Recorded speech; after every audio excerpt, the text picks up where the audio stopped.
Hey, how's my audio sound, by the way? Sounds right. Fantastic. I should have said that before I press record, but that's how we go. So, Should have shaved before we came on. So this is. She says I look like my girlfriend just said I look like Richard Nixon. So this all works out. So yeah, me ranting into a tape recorder, soon to be screaming epithets. This is perfect. This I is am perfect not for a me. crook. Yeah. I am not a crook. I mean, did Richard Nixon? Did he ever look? I mean, I felt like he always looked old. Was there ever a young Nixon? If you watch the Oliver Stone movie, hypothetically, but even as a kid, even as an 18-year-old, he looked like 35, probably because he was actually played by a 35-year-old. That's how it was in the hard West. But I mean, how old was JFK? He was like 30, right? I think late 30s, maybe early 40s, late 30s, I think. Yeah. You know what's great God. to start talking about a podcast, be like, hey, when was Richard Nixon and how old was he? And remember when JFK was still alive and how old he was? You got since people might, on the perchance that people are actually still staying tuned in after all this shit, I will recommend the movie Secret Honor, which is an amazing. It is a movie that's like a one-act play. It was directed by Robert Altman. Robert Altman. Yeah. Yes. And I forget who the actor was who played Richard Nixon, but it's basically him in the last days of the White House. And it's him literally like having all cameras turned on him and speaking into a tape recorder and just like doing an all confession of like everything, and I think he's continuing to get drunk. And he's continuing to just like name names and like, stuff that couldn't be proven. But the craziest thing is that he has a picture of like, Henry Kissinger in his office, which is a strange thing to have in your office. He doesn't have a picture of his wife, I don't think. But at one point, he's so angry. He's like, hey, did you know the Shah of Iran was a bigger boy lover than you know who? and it hands right to Kissinger. So it's like, oh, God. Wait, isn't Henry Kissinger alive still? He is. I read a book of his that was called AI in the Future, and I'm pretty sure it was written by an AI. It was like the worst book I ever. I mean, I'm not saying it's a bad book, but it was is AI in the future, and I'm reading it through. I'm like, hold on, isn't this guy like 100? I mean, he's old, right? Yeah, yes. Kissinger's memos. I remember there was an excerpt from his book. It was around the same time as the Monica Lewinsky scandal that Kissinger came out with his book on the post-Nixon years, or just the ending of the Nixon years and going into Ford, which must have been engaging reading. But he had it was an excerpt on Newsweek, and at one point he goes, the idea of like Nixon like talking into a tape recorder and just blabbering on drunk is totally false because he couldn't control his liquor, so he wouldn't do that. It's like, okay, so basically saying the reason, him ranting and losing control, drinking is unreal because is not realistic because when he drinks he loses control. Like it was. I can't believe my books don't sell and his thing got like probably like 5 million for the fucking Ford years or the Ford year or whatever it was. Well, maybe Roger Stone could tattoo you on him. Like Maybe. he tattooed Richard Nixon on it. He really likes Richard Nixon so much that he tattooed him on his like back. If that's not the creepiest tattoo I've ever had, ever had. Sorry, I just let too much of him out. Yes, I have a Richard Nixon tattoo. I have a tattoo of Kissinger on my back shoulder. Left. Anyway, no regrets. All right. Anyway, this is the last week's oddball, or 2 weeks ago oddball tonight, or whatever the hell. This is the week leading up to New Year. So much like my finances, my to-do list, my bucket list, I have not gone through my 2022 shit. So why should the Oddball podcast be any different? Right. So let's go through December 27th. So no, we should say, Chad. So it's like almost like this is like a New Year's party. Yeah. Like a work New Year's party. It's like, you know what I mean? Like, you know how they have Christmas parties like in February for for celebrations for January. Yeah. It's like we can't do it right now. So, let's have a party. Patricia Kerrigan, the poet, is actually having her Christmas party like on Martin Luther King Day. I almost like that better. But Does she know that we interviewed her or that we talked about her last week? Does she know that? We talked about her a couple of times. Yeah, she was part of the Christmas wars, but due to travel and weather, she had to wait until Martin Luther King Day. Oh, okay. So all right. So here we go. We got and I should also say it starts from the 26th to the 30th. It's not the 27th to the 30th. We start right on Boxing Day and keep on going. This is like a New Year's party, except our expectations are much more measured. Much more realistic. My resolution is get through this podcast. And how's that working out for you so far, sir? Well, I just said I have a tattoo of Richard Nixon on my back, and we haven't even started yet. So, exactly. Anyway, all right. The Secrets of Skinny People. Thanks. Okay. All right. So it sounds like it's here we go. Hi. You know, here at the Secrets of Skinny People, we like to make a lot of fun and get into a bunch of zany adventures. But during the holiday season, we are reminded of what is really important, and that is love, family, and the brotherhood of man. Oh, the sisterhood of women, am I right? Anywho, we just want to say thanks for a year of laughter, love, and the spirit of giving. That's right. So while you're sitting under the Christmas tree this morning, remember to check in with your friends, relatives, and neighbors. Make sure they're okay. Yeah, like really, make sure they're okay. Like they are definitely not tied up in wrapping paper and getting force-fed smallpox by a revenge-seeking self-made robot. Pass. I don't even want to describe what the comic is. Just go to oddballmagazine.com and feast your eyes on it. The story does continue into 2023, and I think I said the last strip ever, and someone actually responded on Facebook with like a tear, with like a sad emoji. I'm like, no, it's okay, it's okay. Oh yeah.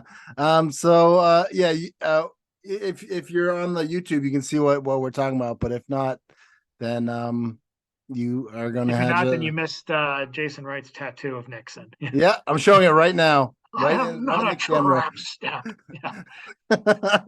Not a tramp stamp. Oh, that's so funny. And happy belated Boxing Day, or happy punchy Boxing Day from Ann Scove, she whose laughs last. She took the Monday off, as most of our sane people should, even though Oddball somehow continues 312 days a week. 712 days a year. 8 days a week, Exactly. But I thought maybe it'd be a good time to actually talk about Boxing Day and the relevance of it in history. So in case you don't know, I read about Boxing Day the week this came out, and I completely forgot about it again. So let's just say maybe I watched a 2.5 minute YouTube video, so I know everything there is about Boxing Day. Okay. So anyway, Boxing Day back in the day. So Boxing Day can mean two things. The box of like a Salvation Army box, like alms for the poor. So Boxing Day was the day that the workers got the day off. It's basically the common man's holiday in Europe, in England specifically, because or I don't know, maybe not specifically. Don't say specifically for anything, because you're whatever. But what I'm getting at is specifically saying that because they would not work, they would work on the day of Christmas, and Christmas was considered a day for like Scrooge, Ebenezer to have the day. The common man would get Boxing Day off. And what Boxing Day actually is like a Christmas part 2, where you get gifts. And so what I'm saying is, I appreciate Boxing Day, and I'd like to have it in this country, but it's actually a European holiday, or at least specifically British. I could have sworn it was Canadian. Well, thank you for educating me again. I'll probably forget again, but I might be wrong. I might absolutely be wrong.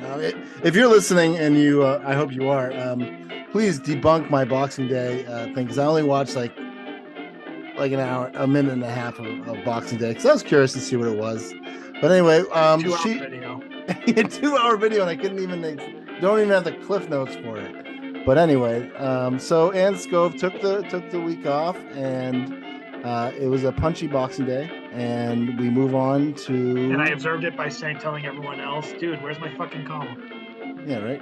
Dude, where's my column?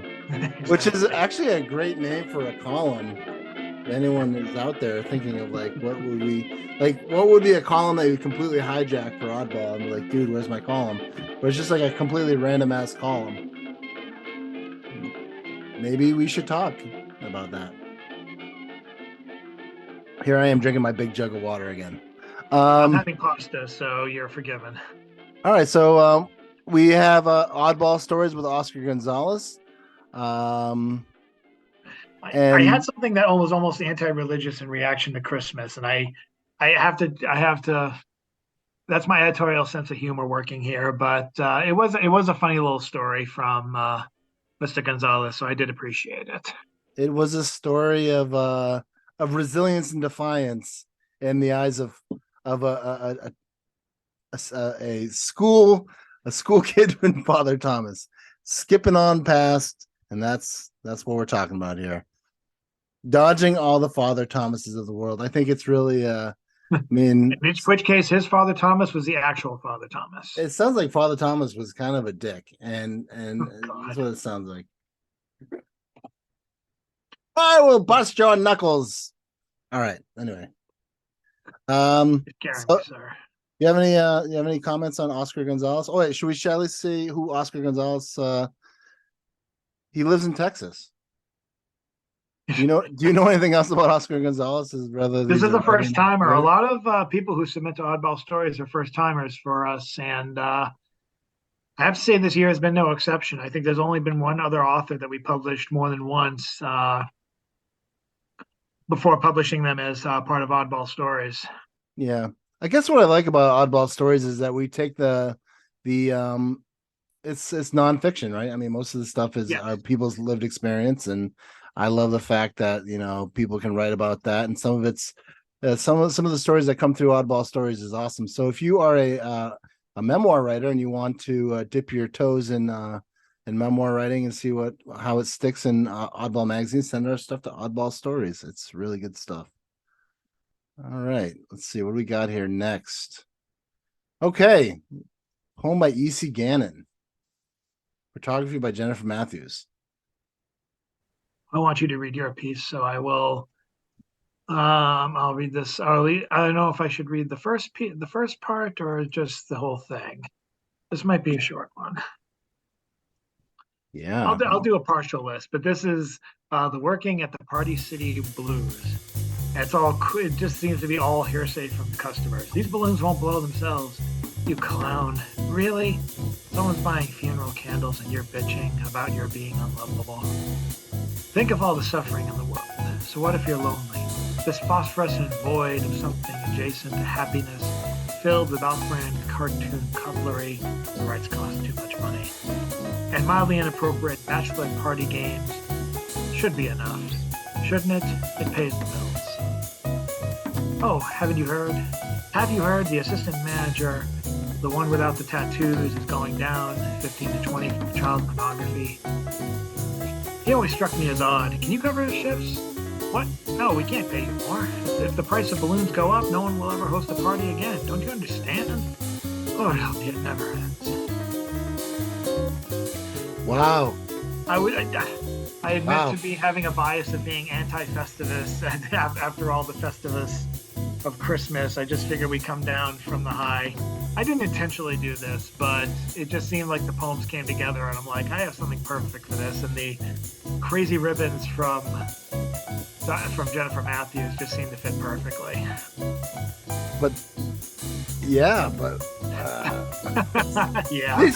But like, I mean, that's a conversation had at Party City. No wonder why that stock is like 30 cents right now. If you're buying, if you're a hedge fund manager, go get them, because Party City's on the way out. Probably because of their assistant manager. E.C Gannon was born in better than GameStop. I know. I think Gannon. Anyway. E.C Gannon was born in Boston, grew up in southern New Hampshire, and is currently a student at Florida State University. Poet, photographer Jennifer Matthews' poetry has been okay, this is interesting. I didn't know this. Published in Nepal by Pen Himalaya and locally by the Wilderness Retreat Writers Organization, Midway Journal, the Somerville Times, Ibison Street Press. Yeah, but you know what's interesting is published in Nepal by Pen Himalaya, and that's why I was gonna say like your pairing didn't really make sense because this is like isn't this like a Himalayan like a Buddhist thing or something like? I just saw the streamers in the winter, and it just like it didn't seem to make sense. It seemed like someone partying too hard. That was my logical stretch as I paired this up. I mean, I wonder where she took this picture because like this is where they take pictures where this is where the camps are when they climb Mount Everest and stuff. So yeah. I'd like to know where this picture was taken. So if you communicate with Jennifer, I'd love to know where this picture was taken. I'll drop her a link. I don't always know. Oh, your arm, your prose, your letters. Okay, so this one is not a very good poem. I'm just gonna say that right here. But I'm gonna start off by saying your arm, your prose, your letters. You call yourself a writer. You tattooed your arm with prose. You believe you can be better, but can't get past your poems. You live inside your letters, your truth inside the spaces. Left behind a life in lowercase for uppercase failure. So, I have nothing to add because you just shot down your own piece. I'm not going down in flames with you. All right, why? Do you like this poem? I thought it was short and pretty succinct, but I wouldn't have. I just wouldn't have shot down my own work, and even if I did hate it, I wouldn't do that. I'd be I do that with all my stuff. You know that, I'd be on the balloon while you're going down the ship. I'm like, can't help you, but good luck with that. So I guess I don't like the last line because I feel like it. You left behind a life in lowercase for uppercase failure. I don't know if I know what. I just think I was just feeling like a failure when I was writing my poetry, and I do have. This way, whenever you do a stretch of poems, and you got the last one. Yeah.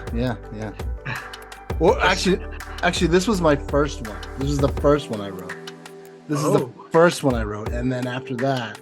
Oh, this is the first in a new manuscript? Yeah. This is the first one in a new manuscript. So right. I actually wrote this one, and then I think the next one I wrote was called Rembrandt, which is which see the next episode whenever it comes up. Yeah, right. And then I also put on music halfway through my poetry, which makes it in longer length immediately because I try and follow the rhythm of the music. But I mean, I think anyone can kind of relate to this as a poet who, you call yourself a writer and, you believe you can be better, but can't get past your poems. I'm sure I'm not the only one who's a self-critical writer on this Zoom call. I just haven't seen anyone during a Zoom call go full Alec Baldwin on his own poem. Christian Bale. Well, you're in my life. Awful. Whose poem is it? Fuck you. That's my poem. We are acting. We are actors. We are acting. Christian Bale. Always A, always B, C, B, C. No, A always B, B, C. You're unprofessional. We are actors. We are acting. You're in my light. All right. All right, now we got a poem by Nanette L. Avery. Always be cinquaning. Always be cinquaning. Anyway. All right, you want to read this one? Yeah. Always be cinquaning. I couldn't think of another poetry term that ended with C. I could do always be quatraining, but that would be cheating. But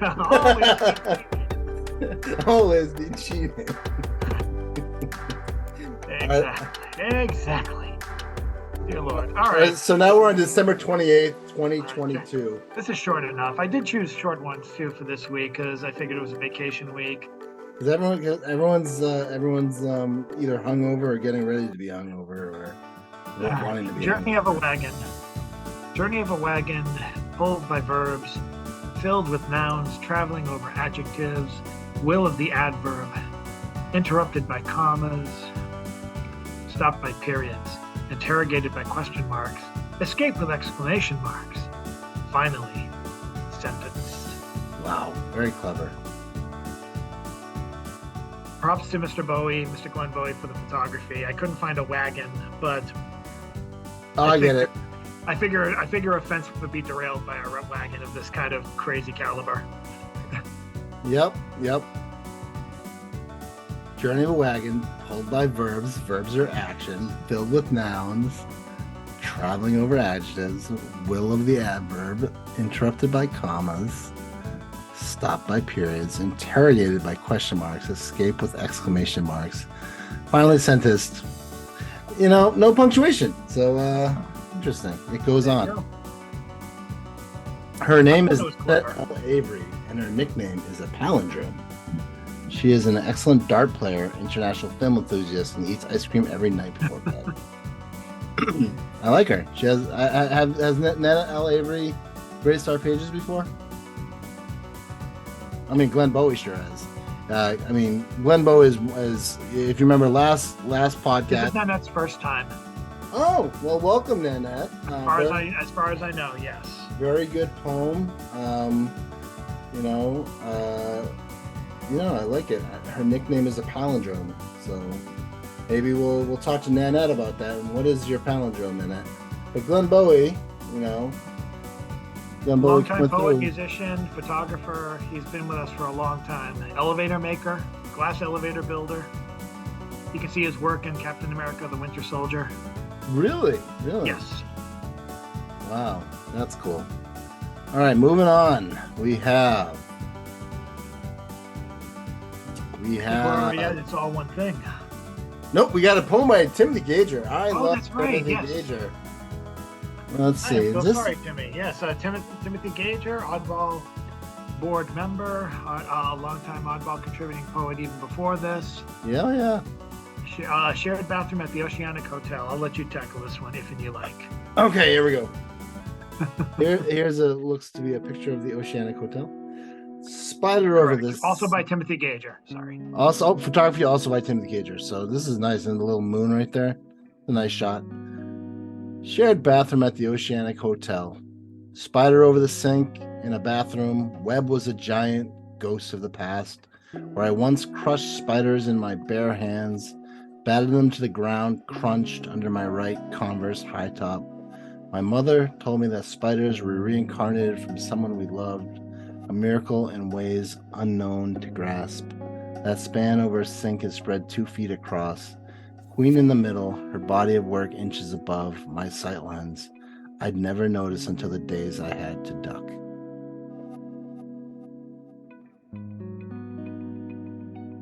Timothy Gager has published 18 books of fiction.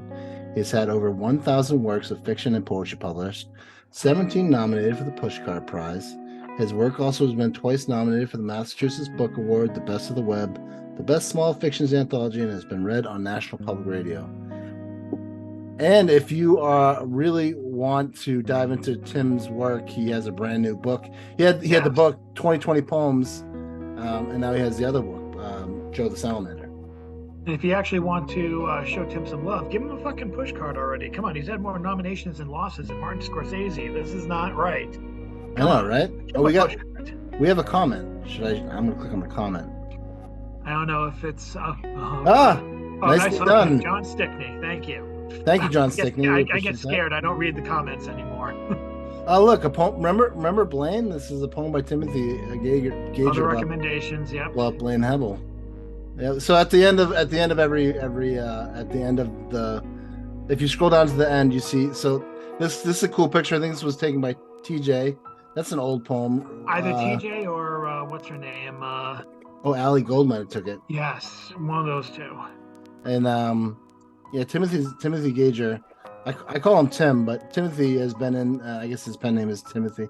He's been in Oddball a bazillion times, and I mean, if you look, like this is like 10 years ago, right? So Blaine Hebel. This is when Blaine Hebel passed away. Rest in peace, Blaine. Blaine was a dynamic poet. He died like last year, right, Chad? maybe 2 years ago. But he was a good poet. Late December, I believe. Late December of 2020 of COVID? No, 2022. Oh, 2022. Just last year. I believe so. Oh, no, wait, no, I think it was actually 2021 because yes, because then when the release party came, he wasn't able to read for Reimagine America. Yeah.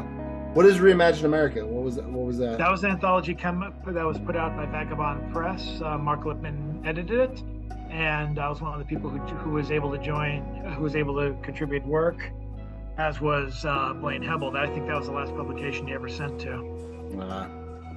He was a great poet. I loved his style of writing. It's all one thing with James Van Looy. We are coming down to Thursday by now, so this is. And I'll just do an excerpt here. Yeah, do an excerpt. It's called "On to Crimea." There already was a Crimean War, of course. 1853 to 56, Ottoman Empire, propped up by England and France, from faltering stance. A tottering old man who finally collapsed in World War I, Axis in Germany and Austro-Hungary. When those empires all went down, but back in the 1950s, Crimean War, there was, as today, a Baltic battleground. Just like today of Nord Stream attack, with Russian ships bottled up in their ports, besieged, protected by guns on walls, Russia was so humiliated by their defeat that they undertook a massive program of industrial scale growth that became the Revolution of 1917, a manufacturing system that made the military might that tore the guts right out of Hitler's Blitzkrieg. So we've heard over and over again and again about Chamberlain's appeasement of Munich, and Hitler keeps on coming back as nationalist, this and that. Leave it from there. Yeah. Because it does have pretty strongly. Yeah. History lesson courtesy of Mr. Van Looy. You know what I love about James Van Looy is his just his stance on history, and I think that on politics, and I just really like his perspective on he's never been quite satisfied with the politics of the world, I would say, and he always writes about it. If you read one to all the way to 465, well, first you'll see that we repeated ourselves once or twice. Sorry, but B, we also you also see that the poems do flow as almost like a single narrative, because he does write these as kind of like stream of consciousness, but also very well, embedded in history and the story of what he's trying to say. If that makes sense. Yeah, I think if you were to read all of It's All One Thing, you would have a very good understanding of not only James Van Looy's perspective, but also on all things that are politics, war related, anything that's corruption. It's all kind of in here, and it's kind of nice that it's on Thursday, and then on Friday we have Bruce Wise, which is like another history lesson. Yes. So, it is. But really before that, we have Janet Cormier. I'll let you take this one. All right. So she has been on a roll lately, Chad. I have to say that I've really liked the last couple of pieces. Her last piece for it wasn't for the Christmas Wars per se, but it was really related to Christmas, and that was a nice poem, and I really enjoyed listening to it. And if you are noticing with the YouTube, we're putting a lot of care into the YouTubes, and then it plays out as a podcast. So if you like what we're doing on YouTube, check it out. Leave a like, leave a comment. If you like what we're doing on the podcast, leave a like, leave a comment.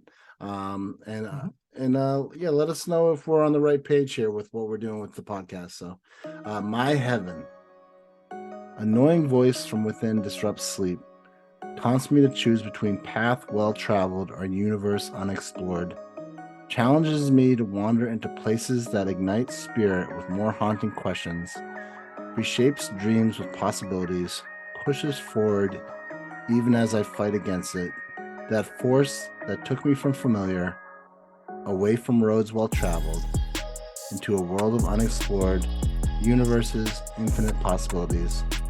This be my heaven.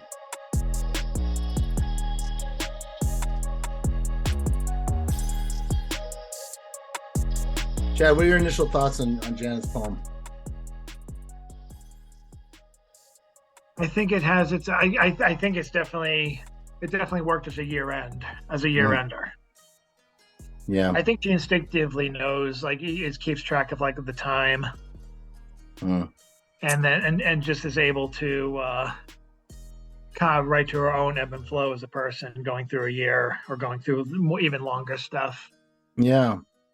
Now, do you receive a whole bunch of poems at once? Because I never see the contributors, Janet or James Van Loy, so I never see their stuff. I get them mostly on a weekly basis now. Really? Okay. Yeah. Cool. Very rarely get ahead these days.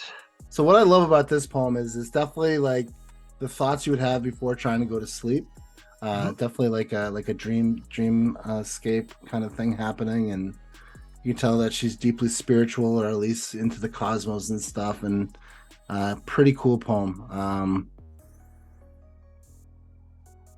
Yeah, I mean, I can relate to it as someone who's trying to find sleep, and your mind goes all over the place. And she says, "That's my heaven." That's nice. All right. And now we have Bruce Wise. I leave this to you. Okay, all right. Where He's is your boy? He's your boy. He is my boy. He's my boy. Your boy stable. I know, right? I mean, you have to rein him in every once in a while, but I let him go. I let him put down 30 poems if he could. I haven't reined him in years. You stop fact checking him after a while. Like, I think. Well, I still do that, but he hasn't. Have you ever actually had to edit one of his pieces before? Because I'm pretty sure he's a pristine editor. Well, aside from like some spelling errors here and there that aren't intentional, like FAVOUR instead of favor, it's pretty clean. But if he says FABOUR, because I don't know where Bruce Wise is from. He's from parts unknown, so he could be from Old England. He's from jolly old England. Is he from England? No, I doubt it. He's probably from like Medford, and I've never met him. All right, he always starts with a couple haikus. Yep. And then he goes into a newsreel. Talk a little yogi bearings. He's talking about yoga. Newsreel. Now he talks about the origin of the Carol of the Bells. I might come back to that one. Another newsreel. Might as well. It's holiday cheery enough. Should I read it? Yeah, I think so. Because I want to know about the Carol of the Bells. I love that song. Let's have you do this one. And you know what I'm going to put under this one? What's that? Auld Lang Syne, of course. Oh. Carol of the Bells, The Christmas Wars a Century Ago by Waldy Bercuse. The Carol of the Bells, a well-known Christmas melody, a song based on the Ukrainian folk chant that's called Shudrik. Oh, little swallows soar through air and wing in the new year. One hears them singing in the evening, bountiful and clear. The rhythm, hemiola, like bells ringing, clattering, a chant based on an ostinato four-note patterning, associated with the Feast of the Epiphany, so left by Russia's communists to die by slow degree, a fitting dirge for the Ukrainian Leontovich, killed by a Russian agent back in 1921. Waldy Bercuse is a poet of Slavic music, Ukrainian modernist composer and musicologist Mykola Leontovich, 1877 to 1921, was murdered by the Russian communists before he and his family could escape from his country. He would never learn what became of his arrangement.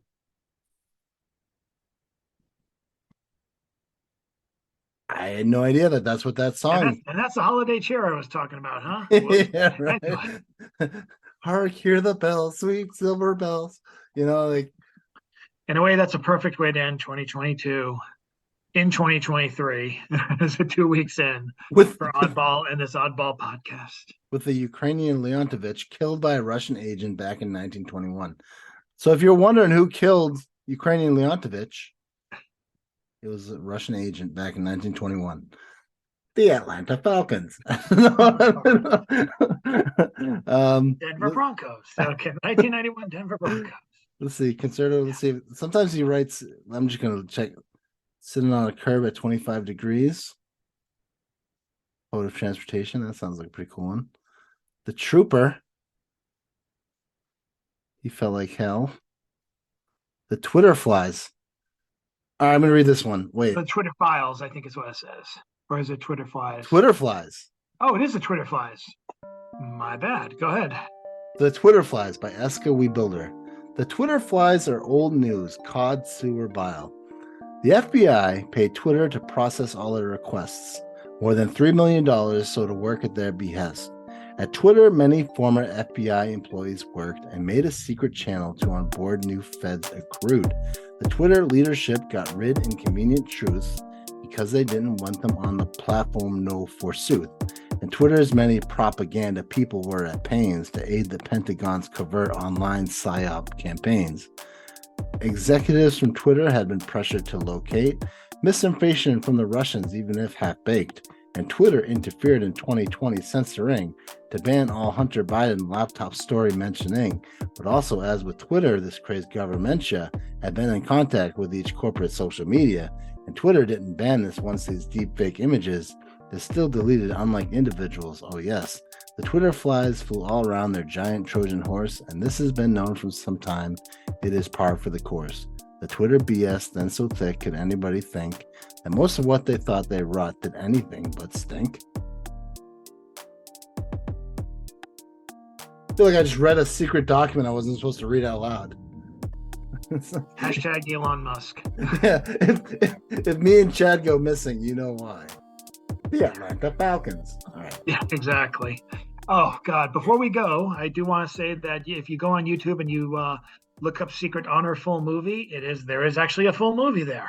All right, let's do it. Because I don't even know if the Criterion Collection has this one. Yeah, I don't know if it's. I don't know how well all the Altman library has been kept over the last few years. And this isn't exactly a high octane movie that you'd see on like streaming networks, but so this is a callback. This is what you call a callback. Yes, this is a callback to your Nixon tattoo. It's a tramp stamp of Nixon. And a small little instance of a Nixon 5 o'clock shadow at the bottom of your chin. Yeah, it looks like Harlequin ice cream. I don't love it. I don't know why it looks like this. I don't know. I'm shaving right after this podcast. What's up with that? But anyway, I don't know. So anyway, what do we got here, Chad? Oh, I was just checking. I'm not gonna spoil Secret Honor for you, but you should definitely check it out. The actor who plays Nixon is Philip Baker Hall, which is not exactly a full-fledged Nixon lookalike, but he does an amazing job just like posting as a socially awkward man who has, maybe more than a few homicidal tendencies and a lot of repressed thoughts. It's pretty amazing. Like he starts out just like testing 1 2 3 4. Anyway, it just becomes more unhinged and more and just more full stop. Yeah, no stops by the end of the movie. It's an hour and a half, I believe. Let me check. It's about an hour and 30 minutes, and it's strange. Not a lot of people like it. Like I said, it's slow, but it's if you're obsessed with Nixon history at this time and what was going on and what was happening with everything from Iran to what have you, it's to Kissinger, to you know who, as he puts it in the movie. Then I think you'll enjoy it very much. It's definitely for buffs. Definitely for buffs. Yeah. Chad, what's your New Year's resolution? You got one?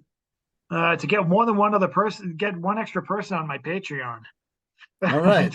to double my Patreon, essentially, which means there'll be 2 people, but there'll be 2 passionate people, and I can actually work on that. Hopefully that'll happen. Check out my Patreon, and which is linked in this YouTube, right below this YouTube link. That's my little blackmail to Jason. Otherwise, he's going to have to edit this shit even more. Atlanta Falcons. Right, exactly. Right.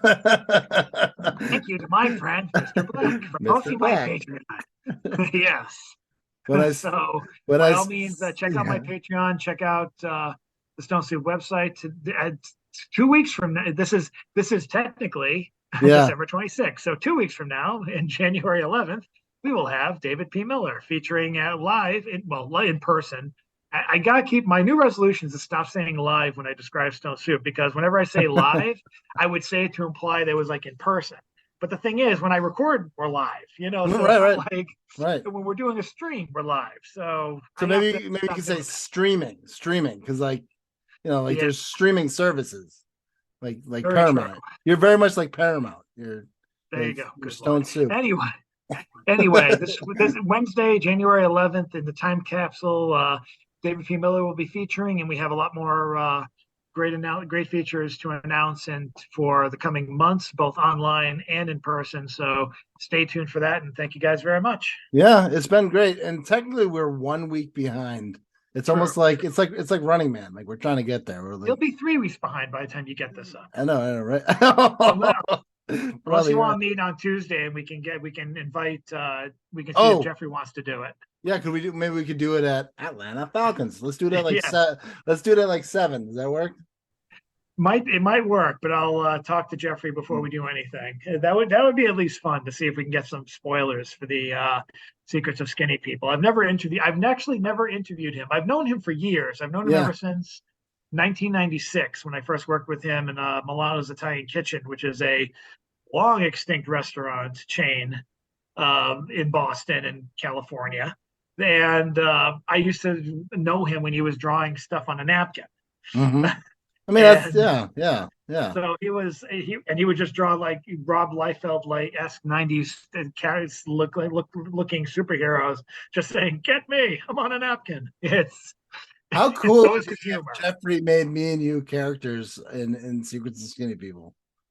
I'd be a little scared about that. I know some of his autobiographical stand-ins once or twice, so I don't know if I want to be killed off. I don't know if I want to know what he thinks of me. No, we could like fight the robot. We could like fight the robot together. We could be like form like Voltron. Oh, good Lord. I don't know. He also crosses unofficially with Rick Sanchez of Rick and Morty, so I don't know if I'd want to be vaporized. Right. That's true. See. And then also the bird face thing that he did a while back too. He did like 7 weeks of the bird face thing. Wait, what's the bird face? The bird face thing. He was wearing the bird face of what the hell is it? Is it have you seen the Mike Myers movie that they did called the Pentecost? It's a Penta.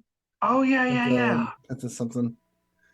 I don't know, whatever. It was wicked funny though. It was wicked funny, but anyway, I don't think that's what it was. But maybe when we meet Jeff, we can talk about it on that. Let's find out. Let's not bury ourselves even more. Let's get some questions that we can surprise him with.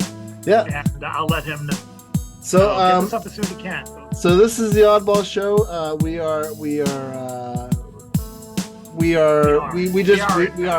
just reviewed December 26th to January 30th.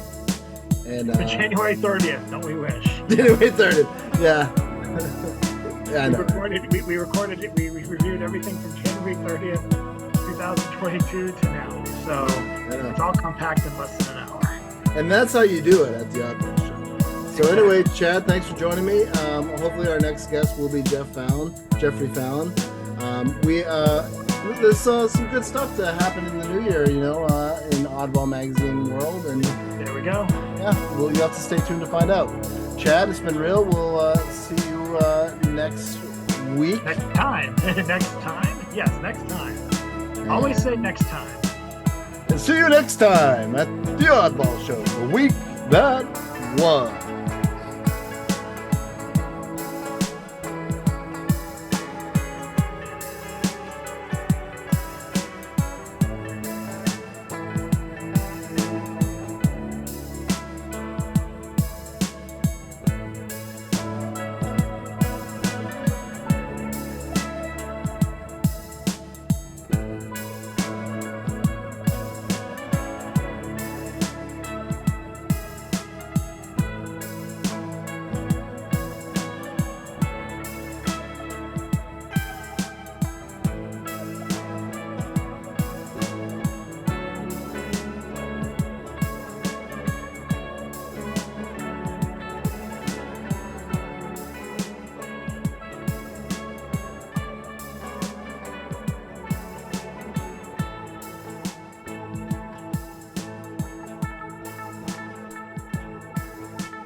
Hey everyone, it's Kayla from the Oddball Foundation. If you enjoyed this episode, please leave us a review on your platform of choice. If you want to learn more about our mission, please visit us at www.oddballmagazine.com.